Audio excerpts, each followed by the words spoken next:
Good morning, students. Welcome back to today's class. Today we are going to say accountancy, recording of transaction, second part. Okay, chapter 4, video number 28. So in this class, we are going to discuss about the subsidiary books.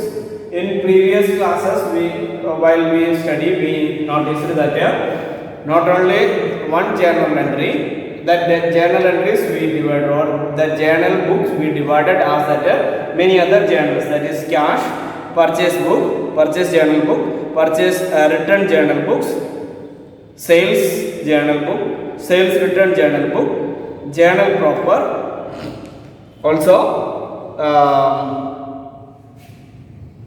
bills receivable journal book, bills payable journal book. And in this class we go to discuss about cash book, purchase book, purchase return, sales book, sales return, and the journal proper. These journal books we are going to see. First of all, that we can see that the cash book.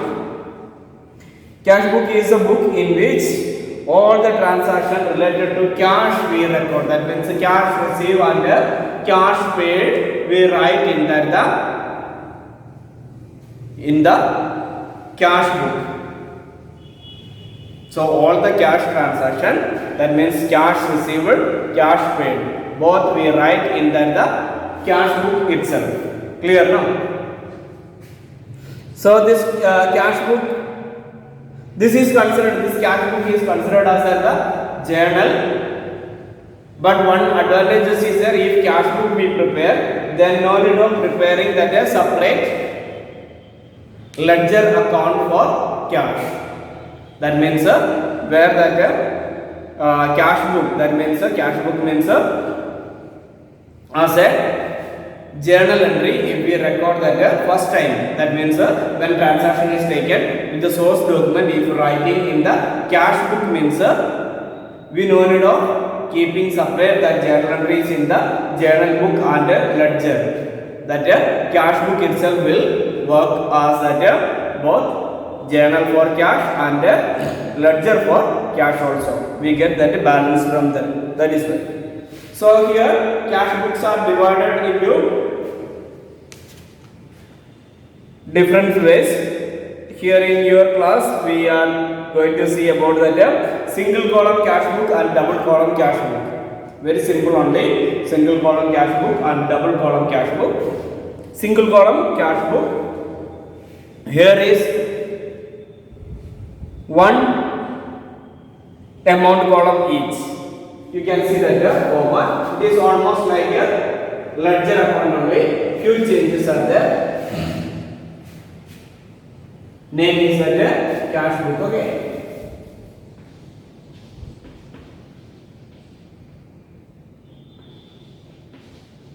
Cash book.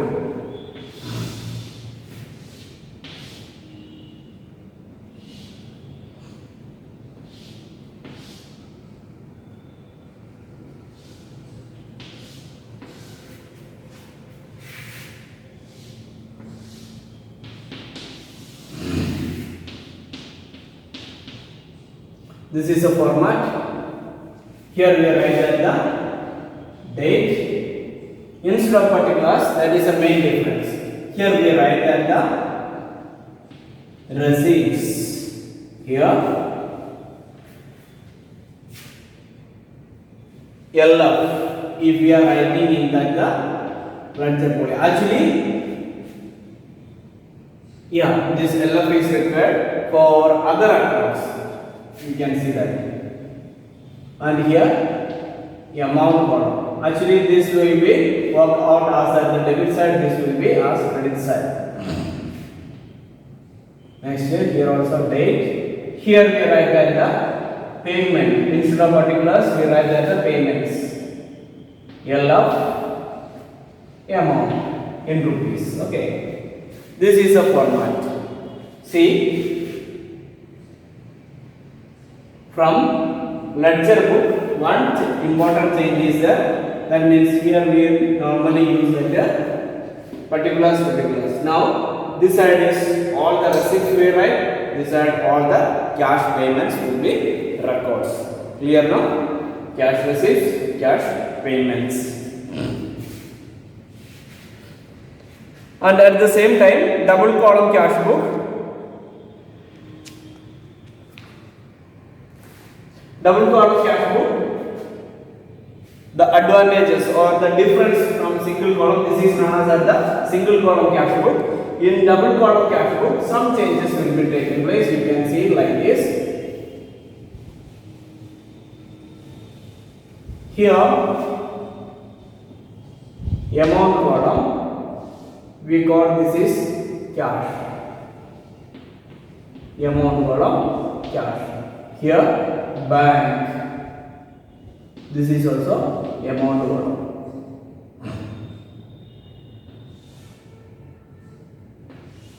And then for date another one column. And at the same time, here too, one extra column will be there. Here it is cash. First column is cash. Second column is for bank. So you know that this is known as the double column cash book. Here two amount column is in one side. It's two amount columns. Here you understand that recently so many bank transactions are also taken place. So bank and cash is almost considered as that same. That means bank cash is in the liquid position, and the bank means amount is ready there. At any time we can issue by check, or we can also withdraw money or deposit money to bank. Normally the transactions are done by that check. So what is check means, you know that you already studied in lower classes, means 9th class, 10th class and other classes you discussed about or studied about that the check. That means this is an instrument or just as paper only. You know that this if that check means that check leaves are provided that from the bank will provide for its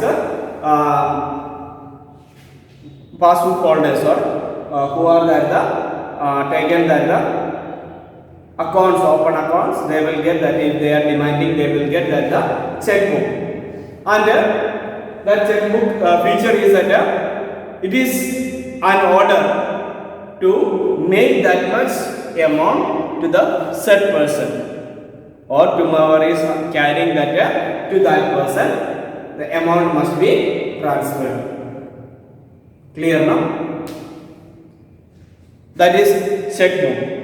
And you can see that for the bearer, that means who is carrying that check leaf, that person will get. So you know that there is a chance of misusing that. If anybody taken that check leaf and that person, regardless of that name, in that time what will happen?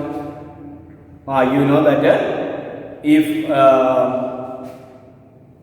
one check was there, it is written your name, and one another person took that check leaf and submitted in the bank will give cash to them.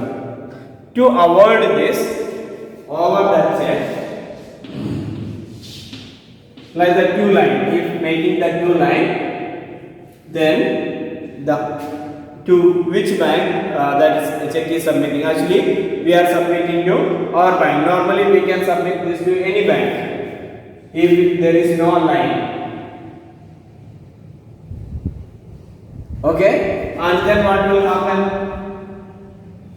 Bank will give you the cash, and in that time there is chance of stealing this check. So normally two lines will be put in this corner. This means the bank will not give us cash. Instead of that, whose name is there, to that person's account the money will be transferred. Money will be transferred to that person's account instead of giving us cash.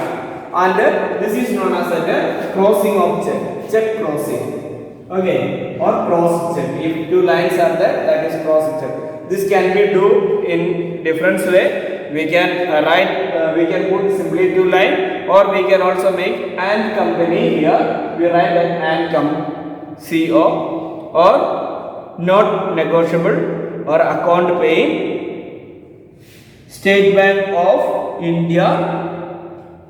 If whatever is we are writing, then we are writing means some things we can write. That means and CO. That means if two line is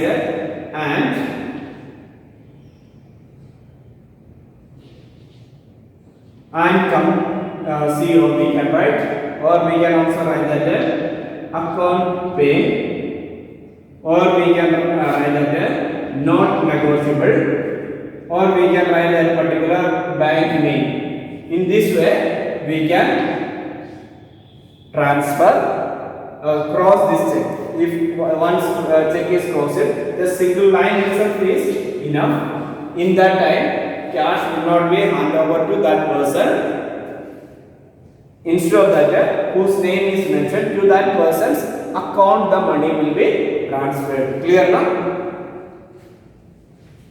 And while depositing, one form must be filled, and for withdrawing also, you know that one slip, bank slip, we need to fill. So thereafter, you can see that when, especially the companies, they are not paying that cash readily. Many cash they are paying through bank only, especially if the amount is small, and only petty cash. About petty cash we will see later, and only that petty cash will be paid by that by hand normally. Okay, nowadays it is done like this. Most of the payments are done by that bank itself. Bank itself means to whom they wanted to give, they will make a check, and that check will be given. And most money receiving is also through check itself. Then if check means we consider as that bank itself. Okay, so that purpose we made that in double column cash book, two columns. One is for the cash and another is for the bank transaction. Both side. Okay, in receipt side and payment side. So thank you for watching this video. We can solve a question in next video.